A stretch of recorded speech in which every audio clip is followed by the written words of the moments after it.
इसका वर्णन किया है। तो एक फिलॉसफर हुआ बड़ा संत मास्टर एकॉर्ड के नाम से जर्मनी में, उसने कहा है ये परमात्मा की भक्ति एक अजीब फिलॉसफी है, man becoming God, God becoming man, कि आदमी परमात्मा बन जाता है और परमात्मा आदमी बनकर इस संसार में हमारे विचार बीच में फिरता है, हम उसे जान भी नहीं सकते।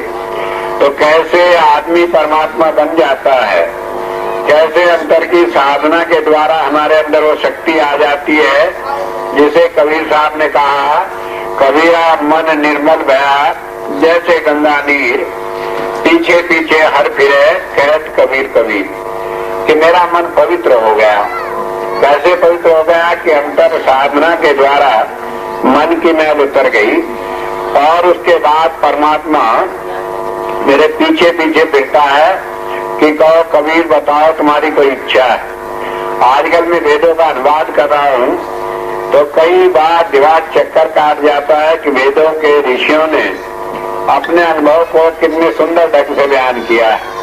अभी मैं देख रहा था एक छोटा सा 4 शब्दों का मंत्र आया है, असित कन्याम यजमान होता। असित कन्याम कहा है कि घर की नौकरानी, जैसे बड़े घरों में महाराजा और राजाओं के घरों में घर की नौकरानी होती है, वो सारे काम करती है जो उसे कहो। यजमान कहते हैं साधक को, होता कहते हैं परमात्मा को। कहा है कि संतों के घर में परमात्मा उनके घर की नौकरानी की तरह है। वही बात कही जो कबीर साहब ने कहा कि पीछे पीछे हर फिरे कहत कबीर कबीर, कि वो पीछे पीछे मेरे फिरता है, कहता हुआ कि बताओ तुम्हारा क्या हुक्म है, मैं तुम्हारा हुक्म बजा करता हूँ। तो बात वही है जो वेदों में कही है। अब कैसे वो घर की हमारी नौकरानी बनकर सारे काम करता है, तो मैं चाहूंगा कि कल अमृत बेला में मैं इस बात को आपके सामने थोड़े शब्दों में अपने अनुभव के आधार पर रखूं। लेकिन मैं आज केवल आपको ये बतला रहा हूं कि जब हम वो साधना करते हैं तो वो मनुष्य फिर परमात्मा का रूप हो जाता है। हम उसके अंदर बैठकर काम करता है और दुनिया की सारी चीजें जो हम सोचते हैं उसके द्वारा हमें प्राप्त होती है। और उसके प्राप्त हो जाने से फिर जीवन में सारे झंझटों से छुटकारा पाकर हम जाकर परमात्मा मिल जाते हैं, हमें मोक्ष मिल जाती है, फिर जन्म मरण में आना नहीं पड़ता। तो ये सारी साधना किस तरह चलती है, किस तरह वो प्रकाश जो हम अंतर में देखते हैं वो हमें इस स्थिति में मनुष्य से परमात्मा बना देता है, कैसे काग से हंस बना देता है, इस बात का वर्णन किया आता है जन्म साखी में वर्णन कि गुरु नानक देव जी महाराज की दया से, उनके दर्शन से कागा हंस बन गए। तो हम लोग समझते नहीं कि वो होता क्या है। काग होता है, कौवा होता है, उसकी आदत होती है कि कई कितनी चीजें हों वो जाकर गंदगी पर बैठता है। अगर मिठाई रखी हो और गंदगी पड़ी हो तो मिठाई को छोड़ देगा, गंदगी पर जाकर बैठेगा। और हंस की आदत होती है कि अगर दूध और पानी मिला दें, जिसे आज तक कोई वैज्ञानिक अलग नहीं कर पाया, लेकिन जब हंस उसके ऊपर जाता है तो उसमें जो दूध पी लेता है, पानी छोड़ देता है। तो वो हमें क्या करता है कि जो हम गंदगी के पुतले हैं, आज सारी बुराइयों का घर बने पड़े हैं। जहाँ 2 भाई मिलकर बैठ जाएं, कभी आप विचारिए, हमेशा तीसरे की बुराई करते हैं, कभी किसी की अच्छाई नहीं देखते। तो ये हमारी काग की प्रवृत्ति है।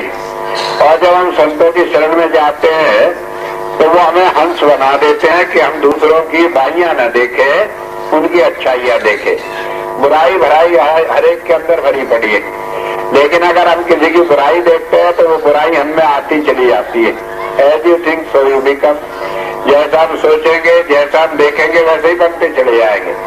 अगर हम उनकी भलाई देखते हैं तो वो भलाई हमें आ जाती है, हम अच्छे बनते चले जाते हैं। तो संतों के पास जाने से हम हंस रूप हो जाते हैं।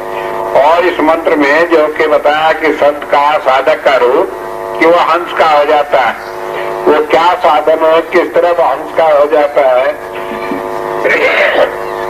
क्या चीज साधना में हमें मिलती है, ये आज इस मंत्र का विषय है। तो मैं संक्षेप में आपके सामने रख रहा हूँ। इसे कहा सत्वा भरिश है, गविश है, द्वंद्व सत्य।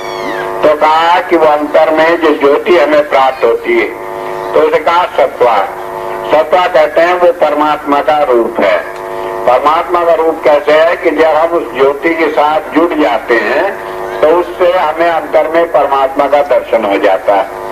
अब परमात्मा हम किसे कहें, क्या रूप है परमात्मा का। एक बार कबीर साहब से इंदुमती कहने लगी, जो उनकी शिष्य थी, कि आप मुझे अंतर में परमात्मा का दर्शन करा दें। कहने लगे क्या करना है, भजन सिमरन करते रहो सब ठीक हो जाएगा। लेकिन वो कहने लगे नहीं नहीं, आज तो आप मुझे दर्शन करा दें। उन्होंने कहा अच्छा बैठ जाओ। वो बैठ गई, ध्यान हुआ, समाधि लग गई, अंतर में बड़ा तेज प्रकाश आया। फिर वहां पर कबीर साहब का दर्शन हुआ, फिर प्रकाश आया, फिर कबीर साहब का दर्शन हुआ। 2-3 बार अंदर में आवाज आई, कहने लगे मैं ही सत्पुरुष हूँ, मेरा कोई दूसरा नहीं। उसके बाद जब इंदुमती ने ध्यान छोड़ा तो कबीर साहब से कहने लगी कि जब आप ही परमात्मा थे तो आपने मुझे पहले क्यों नहीं बता दिया, बेकार में झंझट में पड़ी रही। कहने लगे मैं बता तो देता, लेकिन तुम्हें विश्वास न होता जब तक अपना अंतर का अनुभव न। तो इस प्रकाश के द्वारा जो हम देखते हैं वो परमात्मा जो इस संसार में किसी भी मानव तन के अंदर आकर प्रकट हुआ, उसका दर्शन कराकर हमें विश्वास करा देता है। और कैसे विश्वास करा देता है, वो ऐसे नहीं विश्वास करा देता कि किसी को अंतर में कृपाल सिंह जी महाराज का दर्शन हो गया या किसी को मेरा ही दर्शन हो गया तो मान लो कि यही परमात्मा है, बल्कि हमारी जहाँ तक जितनी भी शंकाएं होते हैं उन सबको मिटाकर हमें विश्वास दिला देता है। मुझे याद है एक घटना, एक बार हुजूर संत कृपाल सिंह जी महाराज के पास एक सेवादार रहा करता, वो जाति का भल्ला था, तो वो रोज आने जाता सरदार था और उसे अपनी मान्यताएं थी। जाकर हुजूर के पास नाम लिया, साधना करता, लेकिन एक दिन मन में ख्याल आया कि लोगों के अंतर में गुरु नानक देव जी महाराज के दर्शन होते हैं, गुरु रामदास जी महाराज के दर्शन होते हैं, गुरु अर्जुन देव जी महाराज के दर्शन होते हैं, लेकिन मेरी जाति का एक गुरु हुआ उसके किसी को दर्शन नहीं होते, क्योंकि दूसरी पातशाही जो थी वो बल्ला जाति से थी। अब जब उसके मन में ये शंका हुई, कहने लगे कि क्या मेरी जाति का जो गुरु था उसकी मान्यता नहीं, या वो पूर्ण नहीं था जो लोगों को उनके दर्शन नहीं होते। अपने घर में ये बात सोची मन में, उसके बाद चला गया महाराज जी के पास, जाकर वहां सेवा में बैठा, कहने लगे भाई भजन पर बैठ जाओ, वो भी बैठ गए। बैठ जाने के बाद जब उठाया तो पूछा लोगों से क्या क्या लोगों का अनुभव हुआ, तो उससे पूछा, कहने लगे महाराज जी मुझे अनुभव तो हुआ, एक स्वरूप आया, लेकिन मैंने आज तक उसे देखा नहीं, कोई नया स्वरूप था। न तो गुरु नानक देव जी महाराज का था, न वो गुरु रामदास जी महाराज का था। कहने लगे किसका था, कि मुझे तो खबर नहीं किसका था। कहने लगे तुम्हें खबर है जरूर किसका था। कहने लगे नहीं मुझे तो मालूम नहीं। कहने लगे घर से किसका सोच कर चले थे। अब जी ये बात कही तो उन्होंने सोचा ही नहीं, क्या मालूम मैं घर से क्या सोच कर चला। कहने लगे मैं तो किसी का सोच कर नहीं चला, मैं तो खाली आपके दर्शनों को आया और कुछ सोच कर नहीं चला। कहने लगे तुमने मन में नहीं सोचा कि तुम्हारी जाति का एक संत हुआ, गुरु हुआ, उसका दर्शन क्यों नहीं होता। कहने लगे आज तुम्हें उन्हीं का दर्शन हुआ। तो होता यह है कि जहाँ भी हमारी शंकाएं होती है उन सारी शंकाओं को मिटाकर वो सत्य रूप का दर्शन कराता है। अंतर में जो हमें ज्योति प्रकट होती है वो कोई हमारी कल्पना की चीज नहीं, बल्कि वो परमात्मा का रूप है। और परमात्मा का रूप है, इस बात को कैसे हम जाने कि जहाँ भी हमारी आस्था होती है, जिसके साथ हम जुड़े होते हैं, जो हमारी मान्यताएं हैं, वो उसी रूप में आकर प्रकट होकर हमें विश्वास दिलाता है। मुझे याद है जब मैंने महाराज जी के आदेश से ये काम शुरू किया तो उसके 6 महीने बाद मैं रुड़की में गया, तो वहाँ पर एक प्रोफेसर हुआ करते थे जी के गोपाल कृष्णन। वो किसी अमेरिकन सन्यासी से नाम लिए हुए थे, उनके गुरु ने चोला छोड़ दिया, तो उसके बाद उनका भजन बनना बंद हो गया। 5-6 साल तक बड़े परेशान रहे। जब भजन पर बैठते दिल घबराता, पसीने आते और वो समझते हार्ट अटैक का उन्हें दौरा पड़ता है। बहुत परेशान हो गए, उन्होंने कई जगह चेकअप भी कराया लेकिन कुछ मिला नहीं। उसके बाद किसी ने बताया तो मेरे से मिले, वो कहने लगे मैं भजन पर तो बैठूंगा नहीं, मुझे तो हार्ट अटैक हो जाता है, इसलिए आप मुझे कोई और तरीका बता दें। मैंने कहा नहीं तुम्हें कुछ नहीं होगा, बैठो। तो भजन पर बैठे, फिर उनका अंतर में ध्यान लग गया, उनके गुरु का दर्शन हुआ और उसके बाद उस गुरु ने ही खुद कहा कि तुम स्वामी जी की बात मानो, आज के जमाने में इन्हीं की बात मानकर तुम मेरी बात के मानने वाले बनोगे। तो मेरे से वो सारी बातें बताने लगे। मैंने कहा इसकी आवश्यकता नहीं, ये जब तुम्हें अंतर से ही खुद कोई प्रेरणा मिल रही है तो वो सही रास्ता है, उसमें किसी की सलाह की जरूरत नहीं। तो इसलिए वेद में पहली बात कही है वो रोशनी जो अनंतर में दिखाई देती है कि वो परमात्मा का सत्य रूप है। परमात्मा हमारे मन की सारी बातें जानता है और उसका जवाब उस ज्योति के रूप में हमारे मन की शंकाओं को मिटाकर देता है। दूसरी बात का भरीश है। भरीश से कहते हैं वो हमारा भरण पोषण करने वाला है। हमारे मन के अंदर हजारों इच्छाएं हैं, एक दिल लाखों तमन्ना, उस पर ज्यादा हविष। ये दिन रात बढ़ती हुई इच्छाएं हमें संसार में डुबो डालती है, लेकिन वो प्रकाश हमें इन इच्छाओं से निकाल लेता है। कैसे निकाल लेता है? तृप्ति प्रदान करके। जिन चीजों की हमें इच्छा है, सारी चीजों को वो हमें अंतर का आनंद प्रदान करके इनसे हमारे मन को हटा देता है। मैंने कई बार एक उदाहरण देकर समझाया कि जैसे एक बच्चा होता है, वो मिट्टी खाता है, आप उसे मिट्टी छीने रोने लगता है। आप उसे मिठाई दे दें, वो चख ले तो फिर मिट्टी फेंक देता है। ठीक इसी तरह हमें हमारे अंतर में हमारी सारी इच्छाओं को पूरा करके वो हमारी तृप्ति कर देता है। फिर हमारा मन इन संसार की चीजों में फंसता नहीं। ये संसार की चीजें हमें हे मालूम पड़ने लगती है। गवीश है। गवीश से कहते हैं कि वो ऐसा पेय पदार्थ है कि जिससे हमारे अंतर में जो भी पहले अनेक जन्मों की बीमारियां लग गई हैं उन्हें भी छुड़ा देता है। कई चीजें ऐसी होती हैं, आपने कोई चीज खा ली तो वो पेट में है। जब पेट में कोई चीज होती है तो आप उल्टी करते तो वो निकल जाती है, लेकिन उसके बाद वो चली जाती है हमारे शरीर में, खून में, तो फिर उसका निकलना बड़ा मुश्किल हो जाता है। उसके लिए दूसरी तरह की औषधि की जरूरत पड़ती है। तो बताया कि नाद के रूप में हमारी उन जन्म जन्म की व्याधियों को मिटाने के लिए ये प्रकाश जो है उस नाद को हमारे अंतर में प्रकट करता है। एक बात ये समझ लेने की है कि परमात्मा के तीन रूप हैं। परमात्मा का एक रूप है ज्योति का, एक रूप है नाद का, एक रूप है सोम का।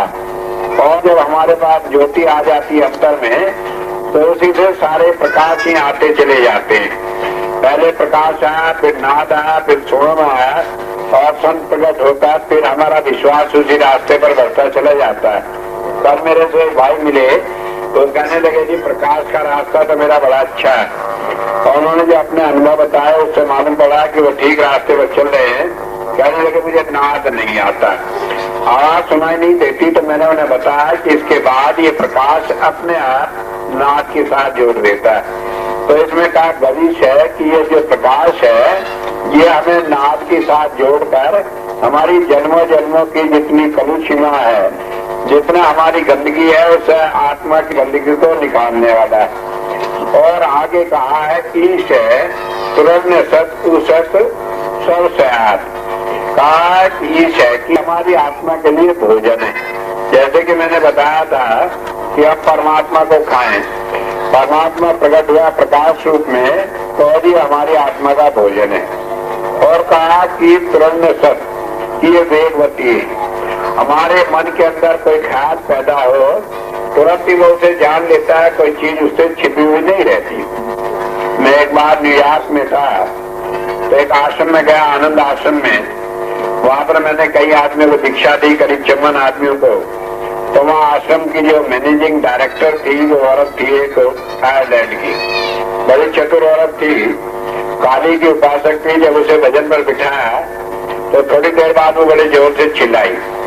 मैंने कहा तुम क्यों चिल्ला रही हो? तो मैंने कहा कि जाप करो तो ठीक हो जाएगा। तो थोड़ी देर बाद जब भजन से उठा तो मैंने कहा तुम क्यों चिल्लाई? कहने लगे मैं तो नहीं चिल्लाई। मैंने कहा तुम्हें कुछ दिखाई दिया अंतर में? कहने लगे नहीं मुझे तो कुछ दिखाई नहीं दिया। मैंने कहा जब तुम्हें काली की शकल दिखाई दी, उसने तलवार तुम्हारी तरफ को उठाई तो तुम घबरा गई, तुम चिल्लाई? कहने लगे हाँ चिल्लाई। मैंने कहा जब कुछ दिखाई नहीं दिया तो काली ने तलवार कहाँ से चलाई? कहने लगे स्वामी जी बात यह सारी चीजें जो आपने बताई है दिखाई तो मुझे वो सब दी, लेकिन मेरे मन का अहम है, मैं मानने को तैयार नहीं थी। लेकिन अब आप जानते हैं तो आपसे छिपाना क्या? तो फिर मैंने बताया, उसने सारी बातें मानी। उसके बाद जब मैं जा रहा था उसके साथ तो मेरे से कहने लगी एक बात बताओ स्वामी जी आपको कैसे मालूम है मुझे अंतर में काली दिखाई दी? उसने किया मैंने कहा जहाँ तुम देख रही थी वहीं बैठा हुआ मैं भी सारी चीजें देख रहा था। तो एक बात समझ लेने की है, परमात्मा की शक्ति वो बड़ी वेगवती है और जो वो संत के माध्यम से काम करती है तो परमात्मा की शक्ति के साथ ही वो सारी चीजें काम करती है। तो इसलिए बताया कि वो ज्योति जो है वो वेगवती है और वो क्या करती है कि हमें प्रकाश का उन्नाद के साथ जोड़ देती है। तो बताया है कि अगर हम ये सोचें कि हम एक इंसान के सामने बैठे हुए बात कर रहे हैं, ये क्या जानता है, जब वो अंतर में उस ज्योति के साथ जुड़ा हुआ होता है तो कोई चीज हमारी उससे छिपी हुई नहीं होती। कई बार हम अपनी बुद्धि चतुराई के हिसाब से अपनी बुद्धि से कई बातें करते हैं। मुझे याद है घटना, एक बार हुजूर संत कृपाल सिंह जी महाराज के पास कुछ आदमी आए, नाम ले रहे थे। एक बुढ़िया माई भी कहीं से आकर बैठ गई कि मुझे भी नाम लेना है। महाराज जी आए, देखा उसे कहा बुढ़िया माई तुम्हें नाम नहीं मिलेगा, उठ जाओ। अब आप काफी बड़ा पंडाल लगा हुआ था, उसमें उसे उठाया तो इधर से उठी और जाकर पीछे बैठ गई। हुजूर पीछे गई, चटनी करते करते कहने लगे उठो तुम्हें नाम नहीं मिलेगा। तो वहां से उठी तो आगे आकर बैठ गई। अब जो हुजूर आकर आगे बैठे नाम लेने के लिए तो बुढ़िया पहले ही मौजूद वहां। कहने लगे तुम्हें कहा था नाम नहीं मिलेगा। जब यह बात कही तो बुढ़िया खड़ी हो गई। अब बुढ़िया थी बड़ी चतुर, बोलचाल में तेज थी। कहने लगे ऐसा मैंने कौन सा पाप कर दिया, मुझे नाम नहीं मिलेगा, सारी दुनिया को नाम मिलेगा, मुझे क्यों नहीं मिलेगा।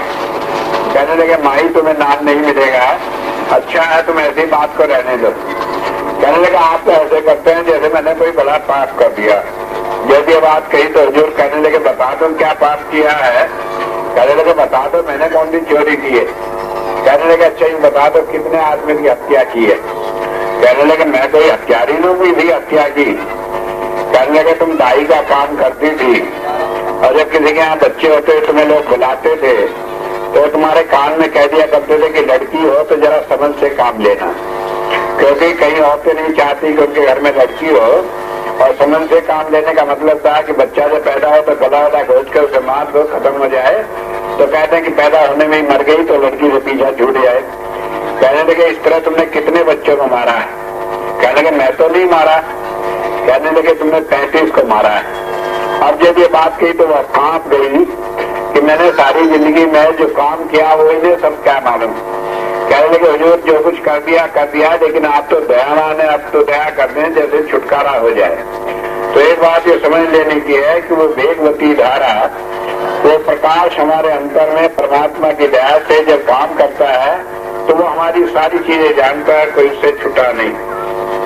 और आगे बताया है द्रव कि वो गति में है और कहा द्रव रह वो हमारे को गति में बना देता है।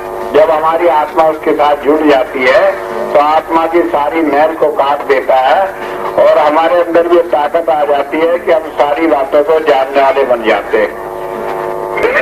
हुजूर कहा करते थे कि संत के सामने जब कोई आदमी आता है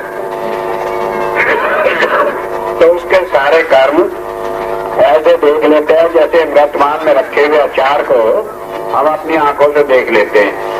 तो बताया कि संत उस चीज को जानता है कि हमारे अंतर में क्या है और जो संत के बताए हुए रास्ते पर चलता है उसकी भी यही आदत हो जाती है कि वो भी दूसरे के मन की बात को बड़े साफ रूप में जान लेता है। पतंगरे कहते हैं प्रकाश रूप में कि जैसा वो रोशनी है उसी तरह हमारी आत्मा की मैल को काटकर हमें भी वो रोशनी के रूप में प्रकाश रूप में कर देती है, दधी क्रावा, और वो हमें परमात्मा से मिलाने वाली है। वो प्रकाश जो हमारे अंतर में आता है जिसे हम देखते हैं और देखकर समझते हैं कोई नई बात नहीं, कहा कि वो हमारे अंतर में आकर हमें परमात्मा के साथ जोड़ देता है। मुझे याद है 1977 में लखनऊ में ऐशबाग में भंडारा था महाराज जी के जन्म दिवस का। तो उस वक्त एक बहन वहां पर नाम लेने के लिए आई, पढ़ी लिखी थी, विद्वान थी, एमए पास थी। तो पहले तो वो नाम लेने कोई तैयार न। उसके पति ने दूसरे लोगों ने चाह नाम ले लिया, कहने लगे नहीं मैं इस सेक्टर में पढ़ती नहीं। वो मेरे पास आए, कहने लगे स्वामी जी दया हो जाए ये नाम ले ले। मैंने कहा ले लेगी। तो उसके बाद में उन्होंने जाकर उनसे कहा कि नाम लोगी, कहने लगे नहीं मैं तो नहीं लूंगी। तो मेरे पास आए, कहने लगे वो तो मना करती है, नाम नहीं लोगी, आप कहते हैं ले लेगी। मैंने कहा अभी तुम देखो। तो मैं उसके पास गया, मैंने कहा नाम लोगी? कहने लगे हाँ लूंगी। मैंने कहा चलो बैठ जाओ। बैठ गई। और वो जब नाम ले लिया तो वहां सब लोग बता रहे थे अपना अनुभव। बाद में वो कहने लगे स्वामी जी आपको यकीन आता है, लोग बता रहे हैं कि रोशनी आई आया, क्या ये सच बोल रहे हो? मैंने कहा हाँ सच बोल रहे हैं, मुझे मालूम है। फिर वो कहने लगी कि तो आंख बंद करो, वैसे मालूम पड़ता है जैसे रोशनी हो। मैंने कहा ये तुम्हारा भ्रम है। लेकिन उसके बाद उसका प्यार था, आना जाना बना रहा। एक दिन मैं उनके घर गया, शाम को रात को बैठा हुआ था। कहने लगे आज तो मुझे आपसे बड़ी बहस करनी है। मैंने कहा जितनी बहस करनी है कर लो। तो रात को 1:30 बजे तक बात करती रही। उसके पति भी वहीं बैठे हुए थे। आखिर में कहने लगी अगर ये बात सच है तो मुझे संत कृपाल सिंह जी महाराज के दर्शन हो जाए। और तब मैं समझ लूँ ये बात सही है। मैंने कहा फिर उसके लिए आज भजन पर बैठना। कहने लगे भजन पर तो मेरे से बैठा नहीं जाता। मैंने कहा अच्छा तुम 10 मिनट के लिए बैठ लेना। कहने लगे अच्छा। और सुबह ही आई उठकर, उसके पति भी थे, मैं भी बैठा था ड्राइंग रूम में। तो वो हमसे कहने लगी ये स्वामी जी तो बड़े खराब हैं। उन्होंने कहा क्यों, क्या बात हुई? कहने लगे रात मैंने कह दिया था उनके दर्शन हो, तो रात मुझे उन्हीं के दर्शन कराकर मेरा मुंह बंद कर दिया, मैं लड़ने की भी नहीं रही इनसे। मैंने कहा तो फिर क्या बात हुई? कहने लगे दर्शन ही नहीं हुए, बल्कि संत कृपाल सिंह जी महाराज ने मेरी कई बातों का जो नहीं जाते कब से मेरे मन के अंदर थी उन सारी चीजों का जवाब भी दिया। तो एक बात तो समझ लेनी चाहिए, मैंने बताया कि अंतर का प्रकाश हमें धीरे धीरे उस स्थिति पर लाकर खड़ा कर देता है कि जहाँ हमारा विश्वास टूटा हुआ है उसे बना देता है। और उसके बाद हम उसी के द्वारा परमात्मा की प्राप्ति करने वाले हो जाते। जो हमारे अंदर में आ रहा है वो परमात्मा के मिलन का साय। तो इस मंत्र का ऋषि जो है दधिक रहा है कि क्या चीज हमें परमात्मा से मिलाने वाली है। तो एक मंत्र में उन्होंने बताया कि वो प्रकाश हमें मिलाने वाला है, दूसरे में बताया कि वो नाद मिलाने वाला है, तीसरे में बताया कि वो सोम मिलाने वाला है, और आगे बताया कि वो सत्य जो है वो जब हमें मिल जाता है तो उसी के द्वारा परमात्मा की प्राप्ति होती है। तो एक बात समझ ले कि चाहे वो प्रकाश हो, चाहे नाद हो, चाहे सोम हो, वो हमें संत की दया से मिलता है। अगर हम सोचे कि अपनी साधना में हम अपने आप कोई चीज प्राप्त कर लेंगे तो ये संभव नहीं, क्योंकि संत जब दया करते तो एक बार कहते बैठ जाओ तो अंतर में कुछ भी दिखाई दे। अगर उसकी दया ना हो, हम सारी जिंदगी बैठते रहे तो हमें कुछ भी नहीं बनता, ऐसे खाली के खाली उठ जाते हैं। मुझे याद है एक बार हुजूर ने किसी बच्चे को बिठाया, कहने लगे देखो तुम्हारे अंतर में क्या दिखाई देता है। और उसके बाद उसने जो वर्णन किया तो सुनने वाले चकित रह गए। कई बार मैं देखता था हुजूर की दया हो जाती थी, कई लोग लगातार उस नाद को सुनते रहते थे। एक बार मैं जब अमेरिका में गया न्यूयॉर्क में, तो वहाँ पर डॉक्टर मिश्रा थे। वो कहने लगे कि आप कहते हैं धुन सुनाई देती है, यह तो पागल आदमियों की निशानी है, ये उनके कान में आवाज होने लगती है तो दिमाग का पागलपन है। वो बाई चांस बाबा सावन सिंह जी महाराज से नाम लिए हुए थे। मैं कहने लगे तुम्हें शर्म नहीं आती इस बात को कहते हुए? मैंने कहा उनके बहुत सारे शिष्य बैठे थे, उन्हीं के सामने कहा, मैं कहा औरों की बात छोड़ दो, तुम बतलाओ अगर ये तुम्हें वो धुन आती और पागलपन हो तो तुम्हारी धुन बंद कर दी जाए, और अगर न आती हो तो खोल दी जाए। जब ये बात कही तो मेरा मुंह देखने लगे। फिर मैं उन्हें एक तरफ ले गया, बात की। मैंने कहा कि तुम इस तरह की बातें करते हो। कहने के बात क्या करूं, मुझे कभी आई नहीं तो मैं समझता हूँ ये पागलपन है, अपने शिष्यों को क्या समझाओ। इनसे रुपया मुझे लेना था तो इसलिए यही कहना पड़ता है कि ये सब पागलपन है, इसके चक्कर में न पड़ो। तो आखिर में फिर मैंने बिठाया उन्हें, और उन्हें जब अपना अनुभव हुआ कहने लगे स्वामी जी आपकी बात ठीक है। फिर उन्होंने अपने सारे शिष्यों को नाम भी दिलवाया। तो एक बात समझ लेने की है, ये प्रकाश, ये नाद, ये सोम जो हमारे अंतर में प्रकट होता है, यद्यपि ये साधना के द्वारा होता है लेकिन गुरु कृपा से होता है। जब गुरु कृपा करते तो ये हमारे पास क्यों नहीं करता है? क्योंकि मान लीजिए हम कहें कि ये हमें गुरु कृपा से मिलता है, और कोई कहे हमने तो कहा था हमें नहीं मिला, तो इसका मतलब उस पर गुरु की कृपा नहीं हुई। तो वो कृपा क्यों नहीं करता है? तो इसके भी बहुत सारे कारण हैं। और कारण ये होता है कि हमारे पिछले जन्मों के जो कर्म हैं जिन्हें भोगने के लिए हम आए हैं, कई बार उन्हीं को भुगताने के लिए वो थोड़ी देर के लिए हमें इस चीज से वंचित रख देता है कि हम अपना कर्म भुगत लें और उसके बाद में फिर हम इस रास्ते पर चले। मैं एक बात कहकर अपनी बात को खत्म करता हूँ। एक भाई थे हंसराज, वो महाराज जी के पास सेवा में रहा करते थे, उनके ड्राइवर थे। अनेक साल तक उन्होंने ड्राइवरी की। एक बार उनके घर वाले गए, कहने लगे महाराज जी इसे छुट्टी कर दो, हम इसे अपने घर ले जाना चाहते हैं लड़के को। कहने लगे इसकी शादी करेंगे, इसके साथ हमें अपनी उस दया से वंचित रख देता है उतने समय के लिए जब तक हम कर्म न भुगत ले, क्योंकि वो परमात्मा के उस नियम में दखल नहीं देता। कभी कभी उस नियम में दखल दे भी लेता है, वो एक अलग बात है, वो मैं आज आपको नहीं बताऊंगा, क्योंकि अगर वो एक्सेप्शन बताती तो फिर मुझे आगे बताने के लिए कुछ नहीं रहेगा, तो इसलिए आज वो नहीं बताऊंगा। लेकिन वो जिन केसेस में होता है वो एक विशेष होती है, साधना की एक स्थिति ऐसी होती है कि जब संत भी किसी अपने शिष्य से बाहर नहीं हो पाता है, तो उस स्थिति में वो सारी चीजें होती हैं। तो मैं आज आपके सामने बतलाया कि उस नाथ ज्योति के द्वारा जो संत के द्वारा हमें मिलती है, उसके द्वारा परमात्मा की प्राप्ति का साधन बनता है। और यही बात सारे धर्मों में बताई गई। आज हम ऐसे महापुरुष की याद में यहाँ पर बैठे हैं जिन्होंने सारे संसार को धर्म का यही रास्ता दिखाया, और सारे संसार ने इस बात को माना कि हाँ यही सही रास्ता है जो धर्मों में वर्णन किया गया है। पहले हम लोग आग्रह करते हैं, कहते हैं नहीं हमारी बात सही है, ये है, लेकिन बाद में जब हमें ज्ञान होता है तब उस बात को हम जानते हैं। मैं एक बार अजमेर में था, तो वहाँ पर एक भूल से पादरी भी आ गए मेरे सत्संग में। अब मैंने सोचा पादरी आया बेचारा ये भी कुछ समझ ले, तो मैंने कई कोटेशंस देकर बाइबल से बताया कि जो ईसा मसीह जिस धर्म का प्रचार करता था वो ज्योति और नाद था।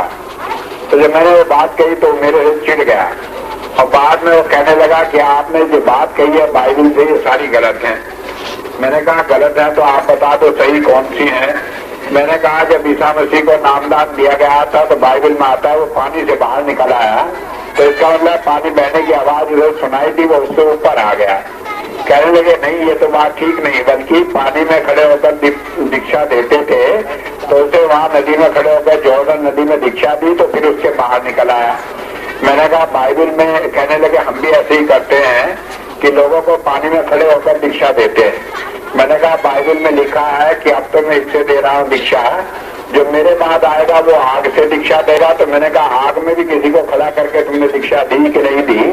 तो वो चुप हो गया, आगे को जवाब मिला नहीं। शाम को मैं उसके घर गया, उसने मुझे इन्वाइट किया, जाकर वहाँ पैर पकड़ लिया कि स्वामी जी मैं तो हद की वजह से आपसे बहस कर रहा था, सच्चाई वही है जो आपने कही। तो इसलिए मैं बदला रहा था, कई बार हट के कारण भी लोग इस तरह की बातें करते हैं, लेकिन जब संत आते हैं उन सारी हट को निकाल कर हमारे अंदर से हमारे को सच्चाई के साथ जोड़ देते हैं कि जहाँ फिर हमारे पास कहने को कुछ नहीं रहता। तो ऐसे महापुरुष की याद में हम बैठे हैं जिसने सारे संसार को वो सही रास्ता दिखाया जो सारे धर्मों का सार है। तो इसी बात कहकर ही मैं आपके सामने आज की बात अपनी खत्म करता हूँ कि वेदों में जो दिया गया है वही बात सारे धर्म ग्रंथों में है। और मैं वेद से केवल इसलिए कोट कर रहा हूँ कि वो दुनिया के शुरू में बने, बाकी और सारे धर्मों में बातें हैं तो ये मालूम पड़ सके कि धर्म कोई अलग नहीं। तो इस तरह से संत कृपाल सिंह जी महाराज ने दुनिया को कोई नया धर्म नहीं सिखाया, नई चीज नहीं कही, बल्कि वही जो कि हमारे 10 गुरुओं ने कही, जो हमारे ऋषि मुनियों ने कही, जो मुसलमानों के यहाँ उनके नबियों ने कही, और जो जीसस क्राइस्ट ने कही, जो संदेश उसने दिया उसी को उन्होंने कहा। तो इस बात को कहकर मैं आज अपनी बात समाप्त करता हूँ। Today I am sorry that I can not explain anything for you, I will explain after, but because it is too late so I will take the chance next time, then I will explain you also what I am saying. But if I am saying that this is the same message that God has manifested in the form of light, sound and word, and this message has been given from the time of creation of the world till today, and it is the same message, it is not different whether it is given by Jesus Christ or it is given by Hazrat Muhammad or by Sikh Gurus. Only the need is that we are doing practical of it so that we can have experience of it. And when we are with some master, then he guides us practically. We have our practical experience and then we believe. This was the gist of today's lecture, but in the afternoon I will try to give more time in detail so that I can start.